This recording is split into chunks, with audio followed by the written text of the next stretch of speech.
Hello there. You recently found out about TLG, tried playing with the standard deck, but you got tired of how the opponent keeps finding answers to your swarm, so you went to the shop and bought yourself Stunning Blitz. At first, things were going great. You were stunning left and right, climbing the ranks, but at some point you ran into a problem. You end up with just 2 useful cards in your hand. You get burned down by Molotov, and overall, you're even losing to good old Swarm Sacrifice. If this sounds familiar, you've come to the right place. You've probably already collected some data cores and skill points. Perfect. We'll make a few light custom modifications to your Stunning Blitz deck to turn it from just a good standard deck into one of the strongest out there, eternal rank guaranteed.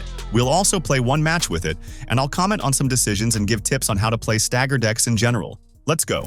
Important note, the changes I'm making to the deck are based on my own preferences, and you might not fully agree with them. Also, if you don't have some of the cards I suggest adding, you can swap them for others you have that seem fitting to you. So, I played about 10 matches with the standard Stunning Blitz deck and figured out its weaknesses. Lack of card draw, too many low health creatures, some cards and skills that don't quite fit. Together, these often create situations where a single opponent Molotov wipes your board and empties your hand, which basically means certain defeat. Let's fix that. Cards I'm removing. Legion Novice, too weak, dies to almost anything. We already have Raging Hacktivist with encrypted talent, so we don't need this many encrypted creatures. Backdoor Schemer, same issue as Legion Novice, but worse. This one doesn't have encrypted by default and has the Aggressor talent, so it can't block. Yes, it gets encrypted when we apply Stagger to an enemy, but we don't do that every turn. Most of the time, this card just takes up a board slot until it dies. Maybe it fits an ultra-aggressive Stunning Blitz, but it's too hard to pull off and too easy a target. Sacrificial Glare, I have no idea why this card is even in this deck.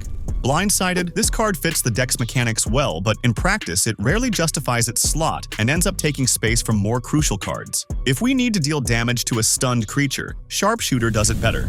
Now, what we're adding. Remembering the deck's problems, low draw, vulnerable to Molotov. Add C-Form Oracle, the best card draw creature in the game, plus Granny survives Molotov and fits our mana curve perfectly. This card comes standard for all players, so you 100% have it. Add 3 copies. Blackout. We're using this overpowered card. It stops Molotovs and other heavy software. Note, the software just returns to the hand, so the opponent can replay it next turn. But usually, one swing like this wins the game. If you have a strong board, try to hold 1 mana and this card in hand to protect it. Add 2 copies. If you don't have this card, you can also use 2 slow. It also counters Molotov and other installation-required software, but needs 3 mana to play. More draw. Add 1 copy of Back Alley. It's very situational, but great in decks where you have 3 copies of each glitch and key cards you want to draw as early as possible. In our deck, that key card is Sharpshooter. If you don't have this card, you can add another draw spell of your choice. Add more copies of some cards that are underrepresented, specifically Hacker and Speedrunner.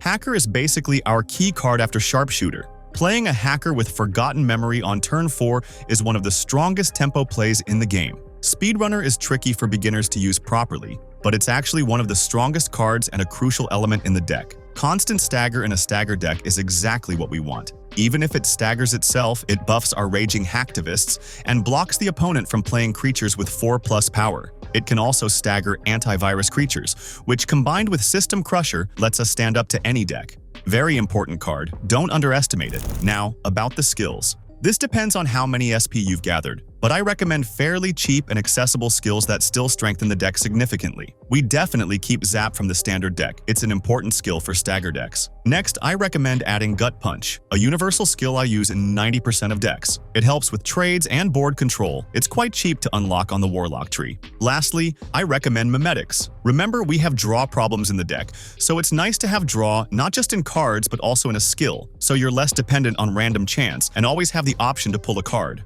This unlocks in the second Oracle tree. If you don't yet have enough SP to unlock it, you can keep Stick and Stones. By removing cheap cards and raw attack buffs, we're shifting the deck from early game focus into a mid-range stage. With this much draw, we can actually fight for board control and win even in very late game stages. With multiple staggers, you can simply leave the opponent unable to block your final attack. I kept Warbringer Visage as a finisher option. It also combines perfectly with the ability to apply stagger on enemy blockers and attack safely with bonus damage. Let's play and see how the deck performs in battle.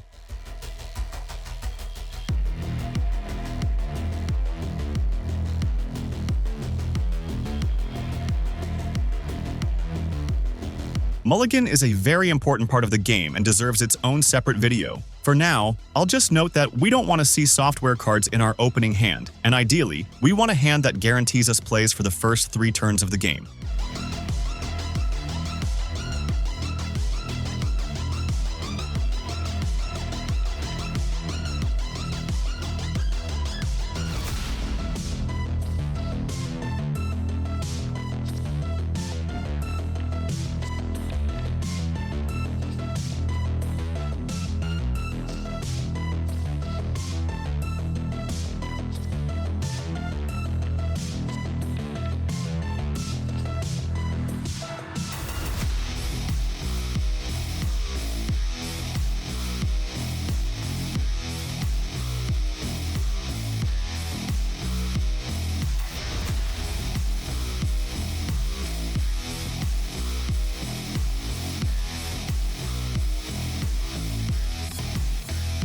Disruptor Droid is also a very useful card in our deck. Don't be afraid to leave it at 1 HP when you have cards like Legion Disciple or Sharpshooter on the board. You can always sacrifice it later and benefit from its active ability.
At this point, you can clearly see how Gut Punch and C-Form Oracle allowed us to fight effectively for board control, repel the attack of 3 enemy glitches, and draw a card. Even though our opponent also had a decent start, we are still ahead on board thanks to the changes we made to the deck.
Be extremely careful on turns like these, as you might miss a lethal opportunity. Since this is for a tutorial video, I didn't calculate every action down to the smallest detail, but you can clearly see the power of the staggered deck in the next turn. Despite the opponent having a decent number of glitches on their side and a solid amount of hero health, we are still able to combine a strong attack and even deliver lethal damage.